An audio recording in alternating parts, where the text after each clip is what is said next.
Sarah Ferguson, Senior Editor for GEMS. We are at EMS Today 2018 in Charlotte, North Carolina, and today I'm joined by Dr. Kenneth Scheppke, who is the Medical Director for Palm Beach County Fire Rescue. He was recognized as one of 2017's EMS10 Top Innovators in EMS, and today we're going to talk about a number of innovative programs that he developed. So Dr. Scheppke, tell me a bit about these programs. Well, there are three primary things that we were speaking about the other night. The first is our Up CPR program, the second is our stroke triage program, and finally it's our opiate crisis intervention with community paramedicine. So with the Up CPR program, we're really sort of adding on to some of the work done by Keith Laurie, and Keith has done a lot of research in the field of resuscitation, and one of which is Up CPR. So at Palm Beach County Fire Rescue, we basically began with a feasibility study a few years back to see could we take Keith's research and translate that out into the field. And in its most simplistic form, we're really just looking at a way to improve blood flow to the brain during CPR. And if you think back when you were a child, you might be on the monkey bars and hang upside down, you feel that venous blood rush to your head. Well, if your head is full of venous blood, how can you get arterial blood in there? So the obvious solution is let gravity be your friend and tilt the head slightly up. That allows the venous blood to drain out, but does not affect the forward flow of the arterial blood. So the net effect, at least in the animal model, is doubling of the circulation to the brain. So we combine that with a few other factors, basically what we call the bundle in CPR, all designed to improve blood flow during CPR, and we've been able to realize a more than doubling of survival rates in the pre-hospital field in cardiac arrest. Wow, that's amazing. Yeah, so we're hoping that translates to further improvements in cardiac arrest survivors for across the nation. Wonderful, and tell us about the other programs that you've been working on. Sure, so there's been a controversy with stroke care as we see more and more developments with the brain catheterization approach and thrombectomies. The question of where should EMS bring these patients? Should we go to primary stroke centers or should we go to comprehensive stroke centers?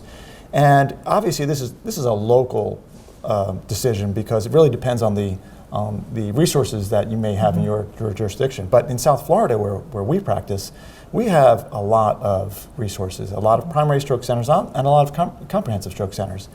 So a few years ago, we decided that, you know what, if we can reach a comprehensive stroke center within basically about 20 minutes, we should really preferentially take our stroke patients there because we saw this as analogous to what we did with STEMI years ago, where you would take patients and you get TPA, and then we found that really, cath lab was the way to go. It gave you better outcomes. So we sort of took that leap of faith, and some of the literature supported that we really should be heading down that road.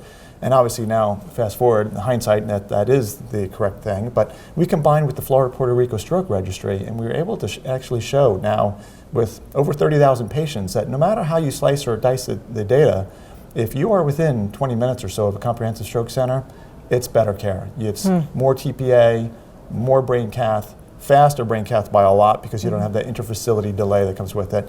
And surprisingly, the penalty for driving further to get to comprehensive doesn't really impact the 911 to TPA time. And that's because, like with regionalization of all things, like we see this in trauma, when you combine low frequency, high acuity events in a few hands, those few people become absolute experts in their systems of care. So they become much faster at door to TPA. And because they're so much faster at door to TPA, that makes up for the penalty of the bypassing the local primary stroke center, at least in our system.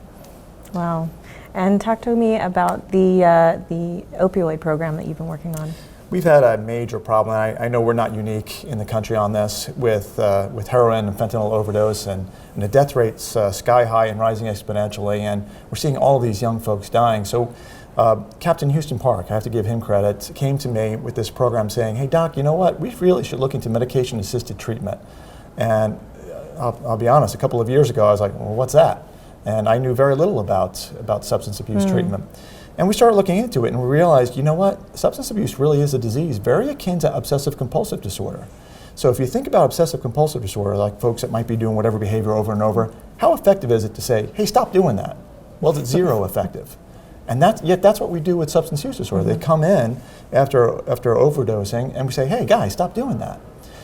So instead, we realized, if we look at the model with obsessive compulsive disorder and you combine a few things, number one, give them medication to sort of tamp down that compulsion to do the behavior.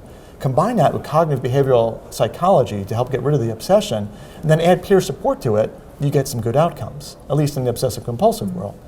So we said, why don't we try that with substance abuse?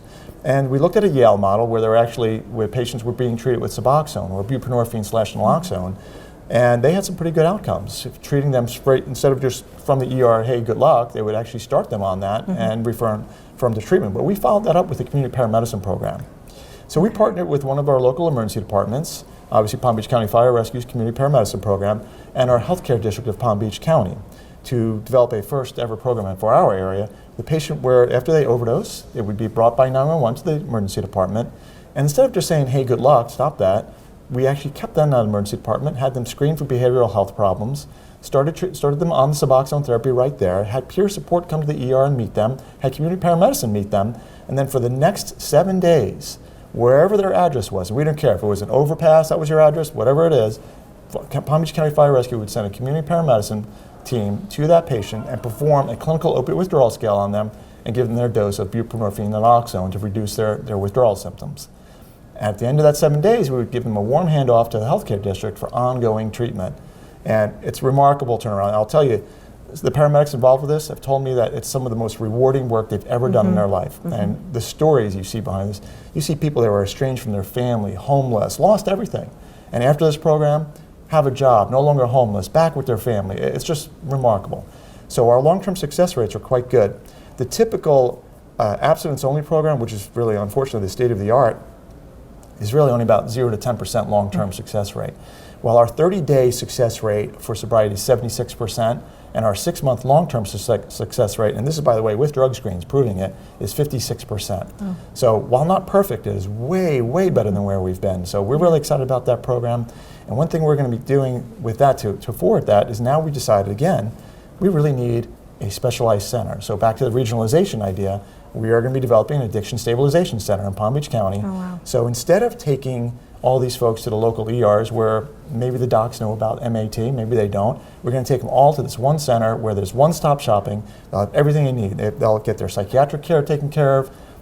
2 out of 3 have hepatitis C, so we'll treat them for hepatitis C, we'll get their dental work done, and most importantly, we'll treat them with their substance use disorder. That is an incredible program. Yeah, we're really and one of excited about 3 that that you've been recognized for this year. So, well, I've had a lot of help, but yes. Thank you so much for taking the time to meet with me, Dr. Scheppke, and congratulations again on being recognized as one of the top innovators in EMS last year. Well, thank you very much.